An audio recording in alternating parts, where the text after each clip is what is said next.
Néfertum, fils de Ptah, l'artisan, architecte, créateur, on pourrait parler de l'édifice atomique, d'accord?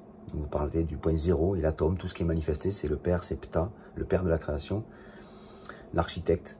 Et la mère cosmique, Sekhmet, qui elle, a pour prêtre des vétérinaires, donc le côté animal de la création qui est mentalisé de l'homme, hein, ce côté animal où il va utiliser le corps comme un animal utilise son corps, d'où les vétérinaires de Sekhmet, pour soigner justement votre côté animal de vous-même.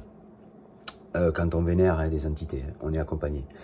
Et Sekhmet est aussi la déesse de la maladie. Alors c'est très important parce que la déesse de la maladie, elle nous parle quand même de la dernière sphère dimensionnelle, la dernière sphère de conscience avec laquelle moi j'ai dû rentrer en accord pour aller chercher le cœur de la création, ce qui précède l'atome, d'accord?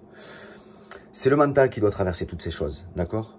Les dernières sphères, les deux dernières sphères que j'ai dû dépasser, ça a été la sphère microbienne et la sphère de la maladie. Et si vous n'êtes pas en accord avec ces sphères-là, vous restez bloqué dans ces dimensions-là. C'est pas compliqué. C'est pour ça que la science pharaonique est hyper puissante. Elle vous permet de dépasser tout ce que le mental a fabriqué, tout ce que l'ego a fabriqué, de dépasser les matrices et de rejoindre le cœur du divin, le cœur de notre création, Dieu en lui-même.